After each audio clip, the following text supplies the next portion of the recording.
नमस्कार विद्यार्थी मित्रांनो, आज आपण अभ्यासणार आहोत गणित भाग 1 मधील प्रकरण 3 अंकगणिती श्रेणी आणि त्यामधला सराव संच 3.2 मधील उदाहरण अभ्यासणार आहोत। आता आपल्याला अंकगणिती श्रेणीचे n वे पद शोधण्यासाठीचं जे सूत्र आहे ते मिळवायचं आहे। आता या सूत्राची काय गरज आहे तर 2, 4, 6, 8 टिंब टिंब टिंब ही समजा एक अंकगणिती श्रेणी आहे। तर या अंकगणिती श्रेणीतलं तुम्हाला 10व पद शोधायला सांगितलं तर तुम्ही याच्यामध्ये 2 मिळवत जाऊन 10व पद मिळवू शकता। पण जर याच श्रेणीचं तुम्हाला 100व पद कोणतं आहे ते जर विचारलं तर त्यावेळी प्रत्येक वेळी 2 मिळवत जाणं ही जी गोष्ट आहे जी आपल्याला पहिली सोपी वाटते पण नंतर मग ती अवघड बनत जाते आणि उत्तराची लांबी जी आहे सोडवण्याची जी प्रोसेस आहे ती पण लांबत जाते। त्यामुळे याच्यासाठी जर आपल्याला सूत्र मिळवता आलं तर ते जास्त चांगलं आहे। मग आता हे सूत्र कसं मिळवतात पाहू आपण। समजा T1, T2, T3, T4 टिंब टिंब टिंब या अंकगणिती श्रेणीत पहिलं पद A आहे आणि सामान्य फरक D आहे। तर T1 बरोबर A, पहिल्या पदाला आपण A म्हणतो। T2 मिळवायचं असेल, दुसरा पद मिळवायचं असेल तर आपण काय करतो तर पहिल्या पदामध्ये T1 प्लस T1 अधिक A करतो। पहिल्या पदामध्ये T1 अधिक D करतो। पहिल्या पदात D म्हणजे फरक जो आहे तो मिळवतो। तर T1 म्हणजेच काय आहे तर A आहे, A अधिक D। आता इथे A ला सहगुणक दिसत नाहीये म्हणजे तो किती आहे 1 आहे। तर तो 1 हा सहगुणक आपण असंही लिहू शकतो A अधिक 2 वजा 1 D, म्हणजे 2 वजा 1 किती येईल 1 येईल। दुसरं पद आहे म्हणून आपण इथे लिहिलं 2 वजा 1। आता तिसरं पद मिळवायचं असेल तर दुसऱ्या पदामध्ये D मिळवावा। मग आता दुसरं पद आहे A प्लस D आहे, दुसरं पद आहे A प्लस D, त्याच्यामध्ये पुन्हा आपल्याला D मिळवायचं आहे म्हणजे आपल्याला काय मिळेल A प्लस D आणि D 2D बरोबर। हेच आपण कसं लिहू शकतो A अधिक 3 वजा 1 D, तिसरं पद आहे म्हणून आपण काय लिहिलं 3 वजा 1, 3 वजा 1 किती होतील 2D। चौथं पद मिळवायचं असेल तर तिसऱ्या पदामध्ये फरक मिळवावा लागेल T3 अधिक D। T3 आहे A अधिक 2D, त्याच्यामध्ये आपण D मिळवला तर A अधिक 2D आणि हा 1D 3D बरोबर A अधिक 4 वजा 1D।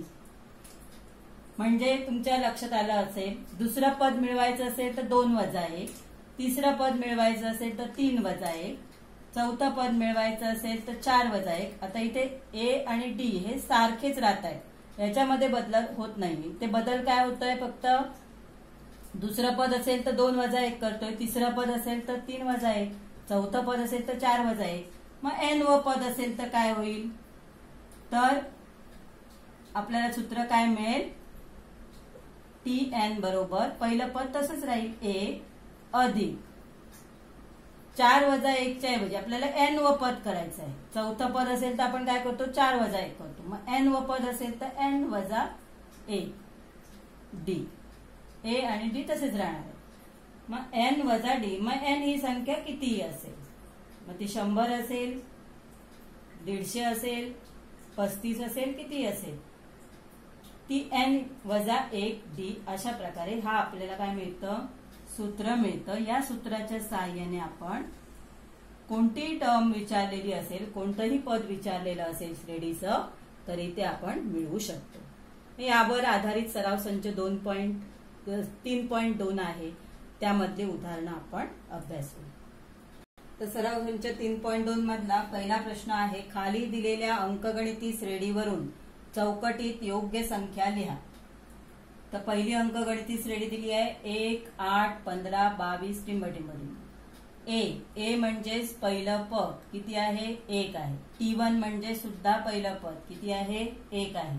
T2 आहे 8 आणि T3 आहे 15. T2 वजा T1 म्हणजे 8 वजा 1 बरोबर येतील 7.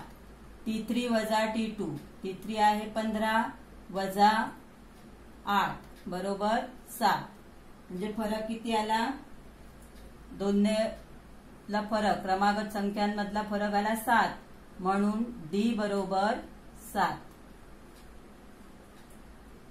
दुसरी अंकगणिती श्रेणी दिली आहे 3, 6, 9, 12 टिंबटिंबटिंब. येथे T1 बरोबर T1 म्हणजे पहिलं पद 3 दुसरं पद 6 T3 9 T4 12. T2 वजा T1 तर डायरेक्ट विचारलेला आहे. दुसऱ्या टर्म मधून पहिली टर्म वजा करायची. 6 वजा 3 किती येतील 3. 9 वजा 6 3 म्हणजे डी बरोबर किती आला 3 आला. आता तिसरी श्रेणी दिली आहे वजा 3 वजा 8 वजा 13 वजा 18 टिंबटिंबटिंब. येथे T1 बरोबर T1 म्हणजे पहिलं पद वजा 3 दुसरं पद वजा 8 तिसरं पद वजा 13 चौथं पद वजा 18. T2 वजा T1 आता T2 वजा T1 T2 आहे वजा 8 वजा T1 आहे वजा 3 वजा 8 वजा वजा झाले अधिक 3 बरोबर. दोघांचं चिन्ह विरुद्ध आहे म्हणजे वजा बाकी 8तून 3 गेले 5 आणि 8चं चिन्ह वजा 5 किती येईल वजा 5. T3 वजा T2 आहे वजा 13 वजा 8 बरोबर वजा 13 अधिक 8 बरोबर. दोघांची चिन्ह विरुद्ध वजा बाकी 13तून 8 गेले 5 चिन्ह 13चं म्हणजे T3 वजा T2 सुद्धा वजा 5 झाला. म्हणजे ए म्हणजेच पहिलं पद आहे वजा 3 आणि डी आहे वजा 5. याप्रमाणे चौथं उदाहरण आहे 70 60 50 40 टिंबटिंब. T1 म्हणजे पहिलं पद किती आहे 70 T2 आहे 60 T3 आहे 50. ए म्हणजेच पहिलं पद किती 70 डी म्हणजे फरक विचारलेला आहे म्हणजे T2 वजा T1 म्हणजे 60 वजा 70. लहान संख्येतून मोठी संख्या वजा केली उत्तर वजा 70 वजा 60 10 वजा 10. तसंच 50 वजा 60 केले तर वजा 10 म्हणजे डी जो आहे दोघांमधला जो फरक आहे दोन क्रमागत पदातला तो वजा 10 येईल. याप्रमाणे या रिकाम्या जागा भरायच्या. आता दुसरा प्रश्न दिलाय. प्रश्न मी वाचते इथे मी फक्त उत्तर लिहिणार आहे त्यामुळे तुम्ही पुस्तकामध्ये उदाहरण पहा. खालील क्रमिका अंकगणिती श्रेणी आहे का ते ठरवा असेल तर त्या श्रेणीचे 20वे पद काढा. क्रमिका दिलेली आहे वजा 12 वजा 5 2 9 16 23 30 टिंबटिंबटिंब. मग आता आपण काय लिहिणार आहोत दिलेली क्रमिका. कोणती क्रमिका दिलेली आहे वजा 12 वजा 5 2 9 16 23 30 टिंबटिंब. जी या क्रमिकेमध्ये T1 म्हणजे पहिलं पद आहे वजा 12 T2 आहे वजा 5 T3 आहे 2 आणि T4 आहे 9. T2 वजा T1 T2 आहे वजा 5 वजा 5 वजा वजा 12 T1 आहे वजा 12 बरोबर वजा 5 अधिक 12. दोघांची चिन्ह वेगळी वजा बाकी होईल. उत्तर येईल 7. 12तून 5 गेले 7 आणि 12 मोठे आहेत म्हणून उत्तर धन आलं. दुसरा आहे T3 वजा T2 T3 आहे 2 2 वजा वजा 5 बरोबर 2 अधिक 5 बरोबर 7. T4 वजा T3 T4 आहे 9 वजा 2 बरोबर 7. म्हणजे तीनही ठिकाणी सामान्य फरक जो आहे दोन क्रमागत पदातला त्याला आपण डी हे अक्षर आहे तो काय आहे, समान आहे किंवा स्थिर आहे. किती आहे, डी बरोबर 7. हा स्थिर आहे आणि म्हणून दिलेली क्रमिका अंकगणिती श्रेणी आहे. आता याच्यातला एक भाग झाला. आता पुढे काय आपल्याला करायचं आहे, तर या श्रेणीचं 20वे पद काढायचं आहे. आता या श्रेणीमध्ये ए म्हणजेच पहिलं पद किती आहे, -12. डी जो सामान्य फरक आहे तो किती आलाय आपला 7. आणि एन म्हणजे काय, तर आपल्याला त्याने काय काढायला सांगितलंय, 20वे पद काढायला सांगितलंय. म्हणजे एन ही काय आहे, 20 आहे. एन बरोबर 20. आणि आपल्याला शोधायचं काय आहे, तर टीएन शोधायचं आहे. 20वे पद कोणतं आहे, कोणती संख्या आहे ती आपल्याला शोधायची. मग सूत्रावरून टीएन बरोबर ए अधिक एन वजा 1 डी. टीएन बरोबर ए ची किंमत आहे -12 अधिक 20 वजा 1 डी ची किंमत आहे 7. टीएन बरोबर -12 अधिक 20 वजा 1 19 गुणिले 7. टीएन बरोबर -12 अधिक 133. 19 गुणिले 7 133. टीएन बरोबर टीएनच्या ऐवजी आपण काय लिहिणार आहोत, 20. 20वे पद पाहिजे आहे आपल्याला. मग टी 20 येणार इकडे. एन पुन्हा लिहायचं. टी 20 बरोबर 121. 121 का, तर याचे चिन्ह विरुद्ध आहेत, वजा बाकी होईल. 133 मधून 12 गेले 121. म्हणून या श्रेणीचे 20वे पद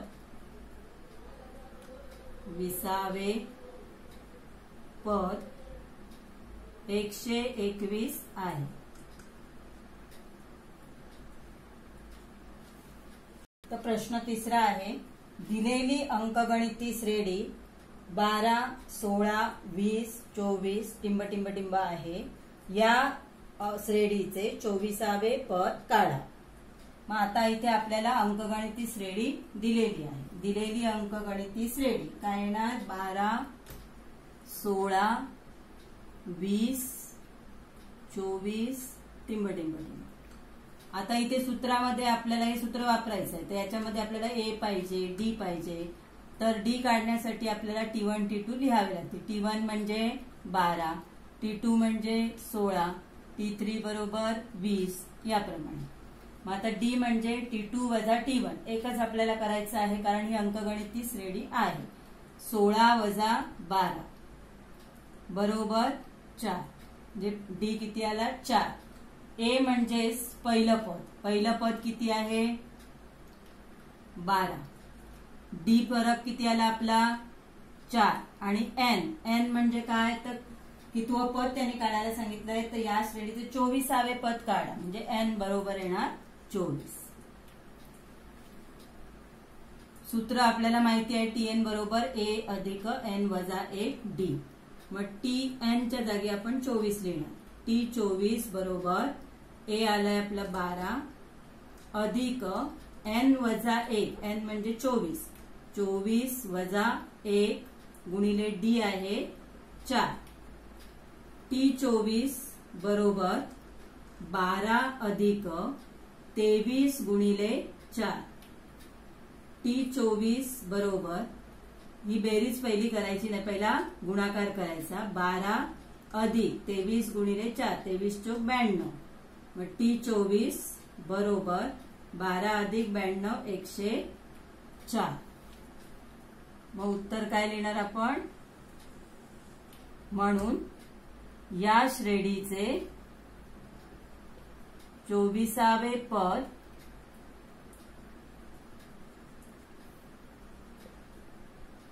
104 आहे. 104 आहे. याप्रमाणे याच्या खाली हे उत्तर तुमचं. आता प्रश्न चौथा आहे. प्रश्न 4, खालील अंकगणिती श्रेणीचे 19वे पद काढा.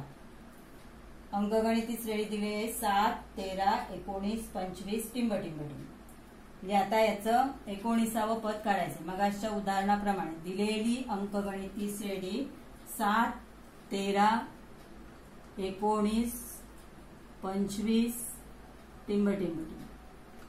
T1 बरोबर किती येईल 7 येईल. T2 बरोबर 13, T3 बरोबर 19 याप्रमाणे. D बरोबर आता आपल्याला सूत्रामध्ये D पाहिजे म्हणजे D बरोबर T2 वजा T1. 13 वजा 7 बरोबर 6.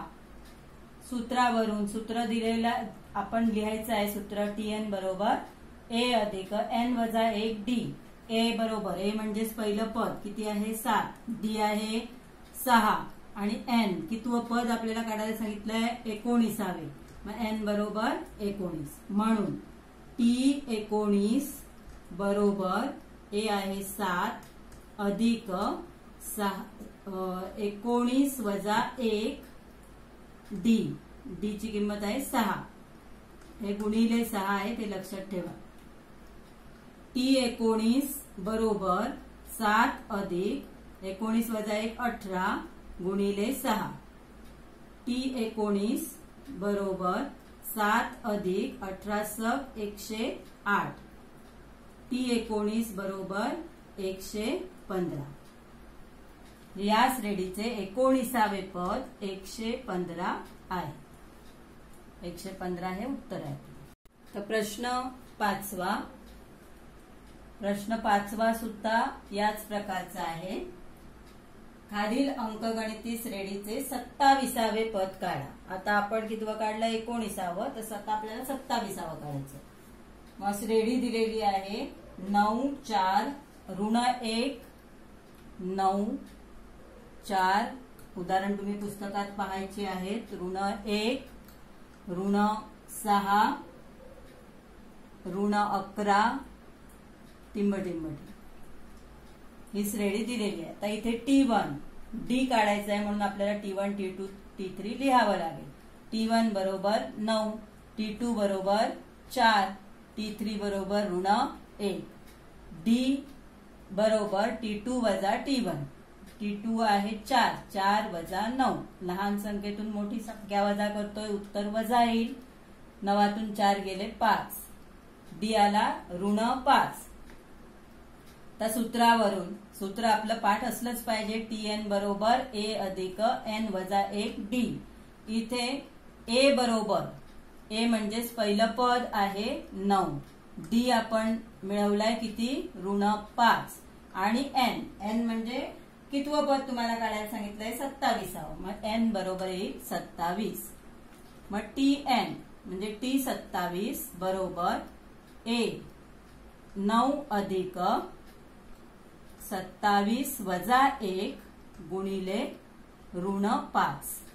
फरक किती आहे D आहे ऋण 5 बरोबर 9 अधिक 27 गुणिले 1 किती येईल 26 गुणिले ऋण 5 बरोबर 9 अधिक आणि वजा गुणाकार वजा येतो.